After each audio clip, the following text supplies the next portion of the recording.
Hello student, welcome in online class of mathematics. Class 7 के student ध्यान देंगे। हम लोग इकाई 5 प्रारंभ करने जा रहे हैं जो कि त्रिभुजों पर आधारित है या ट्रायंगल पर आधारित है। इस इकाई को समझने से पहले हम लोग त्रिभुजों के संबंध में कुछ चर्चाएं करेंगे। इसके पश्चात पाइथागोरस प्रमेय क्या होती है उसको समझेंगे। फिर इसके पश्चात पाइथागोरस त्रिक क्या होता है उसको समझने के पश्चात फिर जो भी रचनाएं इसमें दी गई हैं उन रचनाओं के संबंध में चर्चा करेंगे। तो सबसे पहले देखिए, त्रिभुज क्या है। त्रिभुज या ट्रायंगल किसे कहते हैं? तीन रेखाओं से बनी एक सरल, तो तीन रेखाएं होनी चाहिए और एक सरल बंद आकृति होनी चाहिए। तो तीन रेखाओं से बनी एक सरल बंद आकृति को हम त्रिभुज कहते हैं। जैसे यहां पर त्रिभुज ए बी सी लिया है या ए बी सी यहां पर लिया है या ए बी सी, तीन भिन्न भिन्न प्रकार के त्रिभुजों को यहां पर लिया है। अब इन त्रिभुजों को देखने से स्पष्ट हो रहा है कि प्रत्येक त्रिभुज में क्या है। प्रत्येक त्रिभुज में तीन भुजाएं हैं, तीन कोण हैं और तीन शीर्ष हैं। यह तीन भुजाएं, तीन कोण और तीन शीर्ष यह प्रत्येक त्रिभुज में होते हैं। तो तीन भुजाएं कौन कौन सी हैं?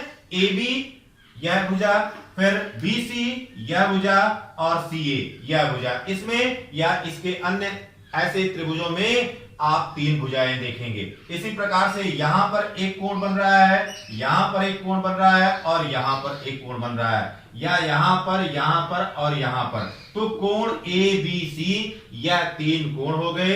इसी प्रकार से तीन शीर्ष हैं, ए बी और सी। यह ए, यह शीर्ष, यह बी शीर्ष और यह सी शीर्ष। तो तीन शीर्ष यहां पर होते हैं। अब यहां पर देखिए कि त्रिभुजों का वर्गीकरण किस प्रकार से किया जाता है। त्रिभुजों का वर्गीकरण हम भुजाओं के आधार पर कर सकते हैं या त्रिभुजों का वर्गीकरण हम कोणों के आधार पर कर सकते हैं। जब त्रिभुजों का वर्गीकरण भुजाओं के आधार पर करते हैं तो सबसे पहला प्रकार जो आता है वो समबाहु त्रिभुज का है, दूसरा समद्विबाहु त्रिभुज है और तीसरा जो है विषमबाहु त्रिभुज है। तो पहला देखिए, यहां पर समबाहु त्रिभुज कहते हैं। किसे कहते हैं? समबाहु त्रिभुज। समबाहु त्रिभुज का मतलब हो गया, सम का मतलब बराबर और बाहु माने भुजाएं। तो ऐसा त्रिभुज जिसकी तीनों भुजाएं बराबर होती हैं। तो यहां पर तीनों भुजाएं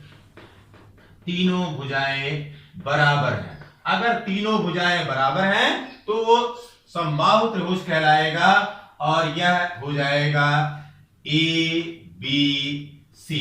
अब यहां पर ए बी या बराबर बी सी और बराबर सी ए। तो ए बी बराबर बी सी बराबर सी ए, तीनों भुजाएं यहां पर बराबर हो गई। पर देखिए दूसरा है समद्विबाहु त्रिभुज। समद्विबाहु त्रिभुज। अब यहां पर क्या होगा? ऐसा त्रिभुज जिसकी दो भुजाएं बराबर हो। ठीक। अब यहां पर तीन भुजाओं में से केवल दो भुजाएं ऐसी होंगी जो बराबर होंगी, ऐसे त्रिभुज को हम समद्विबाहु त्रिभुज कहेंगे। अब यहां पर यह देख लीजिए, ए बी यह बराबर है ए सी के, यह भुजा ए बी यह बराबर है ए सी के, यह दोनों भुजाएं बराबर हैं और यह समद्विबाहु त्रिभुज हो गया। अब फिर देखिए तीसरा प्रकार इसका क्या है? तीसरा प्रकार इसका है विषमबाहु त्रिभुज। विषमबाहु त्रिभुज का मतलब है कि ऐसा त्रिभुज जिसकी तीनों भुजाएं अलग अलग माप की या अलग अलग लंबाई की हैं। तो विषमबाहु त्रिभुज, इसकी तीनों भुजाएं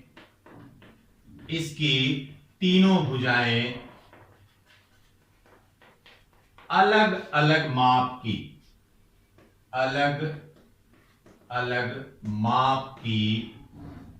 होती हैं। इसकी तीनों भुजाएं अलग अलग माप की होती हैं। अब यहां पर देखिए बेटा, यह त्रिभुज बनाया। अब आप देखिए यहां पर ए है, यह बी है और यह सी है। अब इसमें ए बी अलग माप की है, बी सी अलग माप की है और सी ए अलग माप की है। तीनों अलग अलग माप की भुजाएं हैं। तो ये भुजाओं के आधार पर हो गया कोण।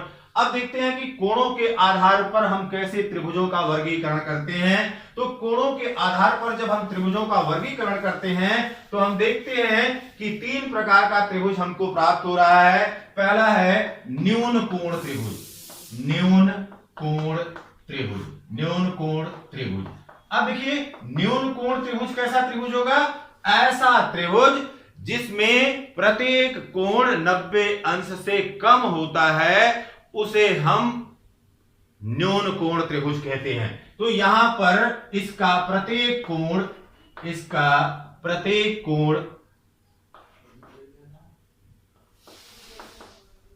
कोण 90 अंश से कम होता है, कम होता है। अब यहां पर देखिएगा इस तरह का कोई एक त्रिभुज ए बी सी, कोण ए, कोण बी, कोण सी, यह लेस देन 90 डिग्री, 90 अंश से कम होता है। फिर दूसरा है अधिक कोण त्रिभुज किसे कहते हैं? तो अधिक कोण त्रिभुज का मतलब हुआ कि ऐसा त्रिभुज अधिक कोण त्रिभुज, ऐसा त्रिभुज जिसमें एक कोण का मान 90 अंश से अधिक हो तथा शेष दोनों 90 अंश से कम हो, शेष दोनों कोण 90 अंश से कम हो। तो एक कोण का मान जो है वो 90 अंश से अधिक हो जाएगा और शेष दो कोण जो होंगे उनका मान 90 अंश से कम होगा, लेकिन कुल योगफल कोण ए प्लस कोण बी प्लस कोण सी यह बराबर कितने के होना चाहिए? 180 अंश के बराबर होना चाहिए, क्योंकि त्रिभुज के तीनों अंतःकोणों का योगफल 180 अंश के बराबर होता है। अब यहां पर देख लीजिए यह एक अधिक कोण त्रिभुज है। यहां पर देखिए यह कोण ए, कोण बी और कोण सी। यहां पर जो कोण बी लिया गया है, कोण B is greater than 90 degree, 90 अंश से यह अधिक है। अब तीसरा इसका प्रकार है जिसे हम समकोण त्रिभुज कहते हैं। तो समकोण त्रिभुज क्या है? समकोण त्रिभुज का मतलब हो गया कि ऐसा त्रिभुज जिसमें एक कोण 90 अंश का हो, ऐसा समकोण त्रिभुज, ऐसा त्रिभुज जिसमें एक कोण 90 अंश का हो तथा शेष दोनों कोणों का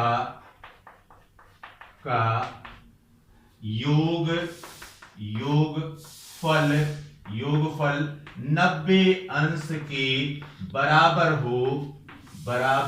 हो समकोण त्रिभुज कहलाता है। अब यहां पर देखिएगा यह एक समकोण त्रिभुज है, यह ए बी और सी। यहां पर कोण B is equal to 90 degree है और 90 अंश के सामने की जो भुजा है यह कर्ण कहलाती है। तो समकोण की सम्मुख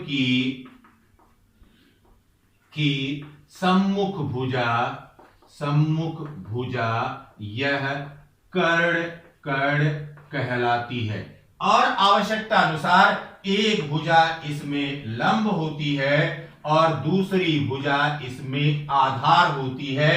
आधार और लंब में रेफरेंस कोण के आधार पर परिवर्तन होता है, लेकिन 90 अंश के सामने की भुजा यह कर्ण कहलाती है। और कर्ण यह समकोण त्रिभुज की सबसे बड़ी भुजा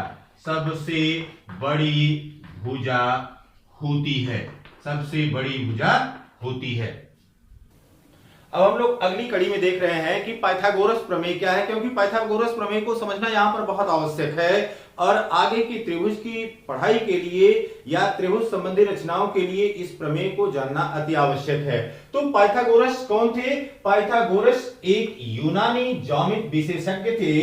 इनका जन्म 570 से 500 ईस्वी पूर्व में या इनका कार्यकाल 570 से 500 ईस्वी पूर्व के आसपास था। इन्होंने समकोण त्रिभुज से संबंधित एक महत्वपूर्ण गुण का पता लगाया और उसी के संबंध में इन्होंने बताया कि किसी समकोण त्रिभुज के कर्ण पर बना वर्ग शेष दोनों भुजाओं पर बने वर्गों के योगफल के बराबर होता है, जिसे आज हम पाइथागोरस प्रमेय के नाम से जानते हैं। अब इस पाइथागोरस प्रमेय को समझने के लिए यहां पर हमने एक त्रिभुज ABC की रचना किया हुआ है, जिसमें AB की लंबाई 4 इकाई लिया हुआ है। देखिए यहां पर 4 लिखा है, 4 इकाई लिया हुआ है। इसी प्रकार से BC की लंबाई यहां पर 3 इकाई लिया हुआ है और यहां पर जो AC हमको प्राप्त हो रहा है वह 5 इकाई के बराबर प्राप्त हो रहा है।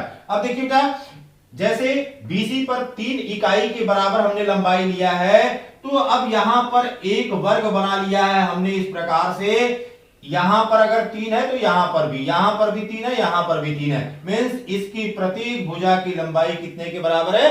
3 के बराबर है। इसी प्रकार से AB यह 4 इकाई के बराबर है, तो अब 4 इकाई का यहां पर एक वर्ग बना लिया गया है। इसी प्रकार से AC हमको 5 प्राप्त होगा। यहां पर वर्ग जो है वह प्रत्येक जो है उसकी जो भुजा की लंबाई है वह 5 इकाई के बराबर ली गई है। अब देखिए वर्ग का क्षेत्रफल यह बराबर होता है भुजा का वर्ग। वर्ग का क्षेत्रफल बराबर होता है भुजा का वर्ग, इसलिए AB पर बने वर्ग का क्षेत्रफल यह बराबर हो जाएगा 4 का वर्ग, यह बराबर 16 वर्ग इकाई। फिर BC पर बने वर्ग का क्षेत्रफल यह बराबर हो जाएगा 3 का वर्ग बराबर 9 वर्ग इकाई। अब यहां पर देखिए AC पर बने वर्ग का क्षेत्रफल यह बराबर हो जाएगा 5 का वर्ग, यह बराबर हो गया 25 वर्ग इकाई। अब ये देखिए बेटा, हम ये देखें कि AB और AC पर बने वर्गों का योगफल वह AC पर बने वर्ग के योगफल के बराबर है कि नहीं। तो अब देखिए AB का वर्ग प्लस BC का वर्ग यह बराबर हो गया 16 वर्ग इकाई प्लस 9 वर्ग इकाई, और यह बराबर आ गया 25 वर्ग इकाई, और यह बराबर हो गया AC का वर्ग। इसका मतलब यह हो गया कि समकोण त्रिभुज में कर्ण पर बना वर्ग शेष दोनों भुजाओं पर बने वर्गों के योगफल के बराबर होता है, इसलिए AC का वर्ग यह बराबर हो गया AB का वर्ग प्लस BC का वर्ग। और इस स्टेटमेंट को ही या यहां पर जो कथन कहा गया उसको गणितीय रूप से यहां पर हम लोगों ने सिद्ध करके देख लिया कि AC का वर्ग बराबर AB का वर्ग प्लस BC का वर्ग पाइथागोरस प्रमेय के नाम से जाना जाता है। पाइथागोरस ने जिस गुणों की चर्चा समकोण त्रिभुज के लिए की थी, उसी प्रकार के कुछ गुणों के संबंध में भारतीय गणितज्ञ बौधायन ने भी बताया था, जिनके जन्म स्थान के बारे में, माता पिता के बारे में या उनके परिवार के बारे में बहुत जानकारी नहीं मिलती है, लेकिन इनका कार्यकाल हुआ 800 ईस्वी पूर्व। इसका मतलब है कि पाइथागोरस से पहले 800 ईस्वी पूर्व माना जाता है। इन्होंने एक सुलभ सूत्र दिया। इस सुलभ सूत्र में इन्होंने बताया कि आयत के कर्ण पर बना वर्ग शेष दोनों भुजाओं पर बने वर्गों के योगफल के बराबर होता है। थोड़ा सा यहाँ पर उन्होंने नाम कर्ण का, आधार का और लंब का अलग अलग प्रकार से लिया था। जैसे आयत को इन्होंने दीर्घ चतुरस्र कहा था, फिर कर्ण को अंकया रज्जु कहा था, इसी प्रकार से आधार को पार्श्वमानी कहा था और लंब को त्रियंगमानी कहा था। तो अलग नाम से इन्होंने इसी प्रकार के समकोण त्रिभुज के गुणों के संबंध में बताया था कि आयत के कर्ण पर बना वर्ग। अब यहां पर देख लीजिएगा कि आयत में कर्ण कैसे बनेगा। आयत में कर्ण बनने का मतलब है कि यह ए बी और सी डी यह एक आयत है। अब जो यहां पर विकर्ण खींचा जा रहा है यही यहां पर कर्ण होगा। तो आयत के कर्ण पर बना वर्ग शेष दोनों भुजाओं पर या आधार और लंब पर बने वर्गों के योगफल के बराबर होता है। अब हम चर्चा करते हैं कि पाइथागोरस प्रमेय का विलोम क्या है। पाइथागोरस प्रमेय का विलोम, अब देखिए पाइथागोरस प्रमेय की शुरुआत किया था कि किसी समकोण त्रिभुज में कर्ण पर बना वर्ग शेष दोनों भुजाओं पर बने वर्गों के योगफल के बराबर होता है। अब यहां पर यह कहेंगे कि यदि किसी त्रिभुज में एक भुजा पर बना वर्ग शेष दोनों भुजाओं पर बने वर्गों के योगफल के बराबर हो तो वह त्रिभुज समकोण त्रिभुज कहलाएगा। इसका मतलब है कि वहां पर समकोण त्रिभुज से प्रारंभ करके हम वर्गों का क्षेत्रफल या वर्गों का योगफल निकाल रहे थे और यहां पर वर्गों का योगफल अगर बराबर हो जाता है तो वह समकोण त्रिभुज हो जाएगा। इसलिए यह दोनों प्रमेय एक दूसरे के विलोम कहलाती हैं। यहां पर देखिए एक त्रिभुज ए बी सी लिया है, ए बी सी। अब यहां पर ए बी यह बराबर 4 है, बी सी यह बराबर 3 इकाई है और ए सी बराबर 5 इकाई है। अब ये देखिए बेटा कि यहां पर ए बी का वर्ग प्लस बी सी का वर्ग कितना आ रहा है, यह बराबर, यह हो गया 4 का वर्ग प्लस 3 का वर्ग बराबर 16 प्लस 9 बराबर 25 वर्ग इकाई, 25 वर्ग इकाई के बराबर आ रहा है। फिर अगर हम AC का वर्ग करें तो यह 5 का वर्ग, यह बराबर हो गया 25। इसलिए समीकरण 1 और 2 से AB का वर्ग प्लस BC का वर्ग बराबर हो गया AC का वर्ग। तो ऐसा त्रिभुज यह क्या कहलाएगा, समकोण त्रिभुज कहलाएगा, जिसमें कर्ण पर बना वर्ग शेष दोनों भुजाओं पर बने वर्गों के योगफल के बराबर होता है। अब एक और उदाहरण लेते हैं, देखते हैं कि क्या अन्य के लिए यह सत्य है अथवा नहीं सत्य है। तो यहां पर देखिए एक दूसरे एग्जाम्पल के रूप में मानते हैं कि अगर कोई त्रिभुज हम इस प्रकार से लें जिसकी भुजा 4 इकाई, 5 इकाई और 7 इकाई के बराबर हो, यह भुजाएं 4 इकाई, 5 इकाई और 7 इकाई के बराबर हो जाएं, तो 4 का वर्ग बराबर हो गया 16, 5 का वर्ग बराबर हो गया 25 और 7 का वर्ग बराबर हो गया 49। अगर हम इनको जोड़ें, 4 का वर्ग प्लस 5 का वर्ग इज नॉट इक्वल टू 7 का वर्ग। आप देख रहे हैं कि 4 का वर्ग और 5 का वर्ग यह बराबर हो गया 16 प्लस यहां पर हो गया 25 और 6 5 11 को 1 आ गया, फिर यहां पर 2 1 3 1 4 हो गया, ये 41। तो यहां पर 41 मिल रहा है, 41 मिल रहा है और यहां पर 49 मिल रहा है, यह दोनों बराबर नहीं है। तो यह प्रक्रिया केवल तभी पूरी हो पाएगी जबकि त्रिभुज समकोण होगा और समकोण त्रिभुज के लिए ही पाइथागोरस प्रमेय सत्य होगा। अब यहां पर देखिए कि अगर कोई रेखा खींचे हम, यह रेखा है, मान लीजिए यह यल रेखा है, यल रेखा के बाहर कोई बिंदु हमने P लिया हुआ है। अब P बिंदु से अगर इस रेखा पर लंब खींच दें, यहां पर 90 अंश का कोण है, यहां पर 90 अंश का कोण है, इसके अलावा इस पर अन्य बहुत सी रेखाएं इस प्रकार से खींची गई हैं।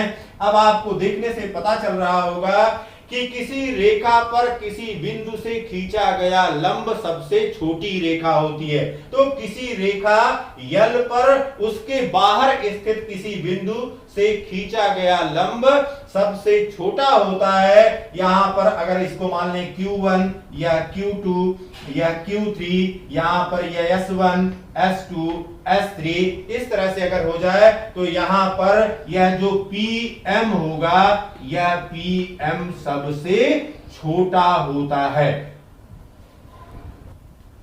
अब देखिए बेटा, पाइथागोरस ट्रिपलेट का या पाइथागोरियन ट्रिपलेट क्या होता है उसके संबंध में चर्चा करेंगे। यहां पर देखिए, पाइथागोरस त्रिक का मतलब होता है कि भुजाओं का ऐसा समूह जिससे समकोण त्रिभुज की रचना हो जाए, समकोण त्रिभुज का वो प्रदर्शन हो जाए, या पाइथागोरस प्रमेय में जो सिद्धांत बताया गया है या पाइथागोरस प्रमेय जो बताई गई है वह सिद्ध हो जाए कि कर्ण पर बना वर्ग शेष दोनों भुजाओं पर बने वर्गों के योगफल के बराबर होता है। अब यहां पर देखिए, यदि कोई समकोण त्रिभुज में समकोण बनाने वाली भुजा, अब समकोण बनाने वाली भुजा कौन सी है? AB और BC, यह समकोण बनाने वाली भुजा है, यह समकोण बनाने वाली भुजा है, समकोण बनाने वाली भुजा। अगर समकोण बनाने वाली भुजा इसकी लंबाई 2n और n स्क्वायर प्लस 1 के बराबर हो तो कर्ण की लंबाई n स्क्वायर प्लस 1 के बराबर होगी, और उस दशा में 2n n स्क्वायर माइनस 1 और n स्क्वायर प्लस 1 इसी को पाइथागोरस त्रिक कहते हैं या पाइथागोरियन ट्रिपलेट कहते हैं। जैसे अब यहां पर देखिए एग्जाम्पल के रूप में ले रहे हैं, जैसे 3, 4 और 5 दिया गया है किसी भुजा की लंबाई, और इसको ये पूछ रहा है कि क्या यह पाइथागोरस त्रिक होगा कि नहीं होगा। तो आप तुरंत देखिए कि यहां पर 3 का वर्ग यह बराबर हो गया 9, 4 का वर्ग यह बराबर हो गया 16 और 5 का वर्ग यह बराबर हो गया 25। अब अगर हम ये करें कि 3 का वर्ग प्लस 4 का वर्ग यह बराबर हो गया 9 प्लस 16 और यह बराबर हो गया 25, इसको समीकरण 1 मान लेते हैं और यह समीकरण 2 है। इसका मतलब यह हो गया कि 3 का वर्ग प्लस 4 का वर्ग यह बराबर 5 के वर्ग के बराबर है, और यह पाइथागोरस त्रिक है क्योंकि जो पाइथागोरस प्रमेय की कंडीशन है उस कंडीशन को यह पूरा कर रहा है। इसी प्रकार से अगर दूसरी एग्जांपल्स के रूप में लें 4, 5 और 7, तो 4 का स्क्वायर यह बराबर 16, 5 का स्क्वायर बराबर 25 और 7 का स्क्वायर बराबर 49। अगर 4 स्क्वायर प्लस 5 स्क्वायर करें तो यह 16 प्लस 25 यह बराबर हो गया 41 के, और यह 49 के बराबर नहीं है। समीकरण 1 और 2 से आप देख रहे हैं कि यहां पर 49 हमको मिल रहा है, यहां पर 41 मिल रहा है, इसलिए 4, 5 और 7 पाइथागोरस त्रिक नहीं है, जबकि 3, 4 और 5 एक पाइथागोरस त्रिक के रूप में है। प्यारे बच्चों, वीडियो अगर आपको अच्छा लगे तो लाइक करिए, शेयर करिए और चैनल को सब्सक्राइब कर लीजिए। Have a nice day.